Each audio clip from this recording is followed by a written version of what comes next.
Hi மக்களே, இன்னைக்கு நம்ம ஒரு இன்ட்ரெஸ்டிங்கான வீடியோ பார்க்க பாருங்க. வீடியோவை எண்ட் வரைக்கும் ஸ்கிப் பண்ணாம பாருங்கங்க. அதாவது பாம்பன் பாலத்துல தூண்டி போட்டு மீன் பிடிச்சிட்டு இருந்தார் ஒருத்தர். அவரோட தூண்டில ஒரு 1 கிலோக்கு ஒரு கிளிமீன் மாட்டிக்கிருச்சு. அந்த 1 கிலோ கிளிமீனை மேலே தூக்கும்போது தூண்டி அருந்து விழுந்துச்சு அப்படின்னா அந்த மீன் மறுபடியும் தண்ணிக்குள்ளே விழுந்துடும். அதனால கை கெட்டினது வாய் கெட்டாமல் போயிடும் அப்படிங்கிற ஒரே காரணத்தினால அந்த மீனை தரன்னு இழுத்துட்டு கரை வரைக்கும் கொண்டு போகிறாங்க. அதாவது கரை பகுதிக்கு வந்ததுக்கு அப்புறமா அதை தூக்கும் போது அது கீழே விழுந்தாலுமே தரையில் தான் விழும். அதை நம்ம போய் எடுத்துக்கலாம். அந்த ஒரு காரணத்துக்காக ரோட்டில் நடந்து தரன்னு இழுத்துட்டு போகல, அந்த மாதிரி மீனை கடல்லேருந்து தரன்னு இழுத்துட்டு போயிருக்காரு பாருங்க.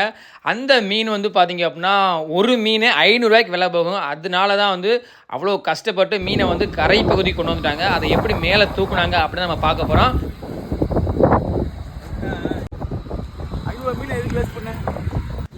இந்த ஒரு இன்ட்ரெஸ்டிங்கான வீடியோவை பார்த்துட்டு இருக்க நீங்கள் நம்மளோட இன்ஸ்டாகிராம், யூடியூப், ஃபேஸ்புக் இந்த பேஜஸ் ஃபாலோ பண்ணல அப்படின்னா மறக்காமல் ஒரு ஃபாலோவை தட்டி விட்டுட்டு இந்த வீடியோ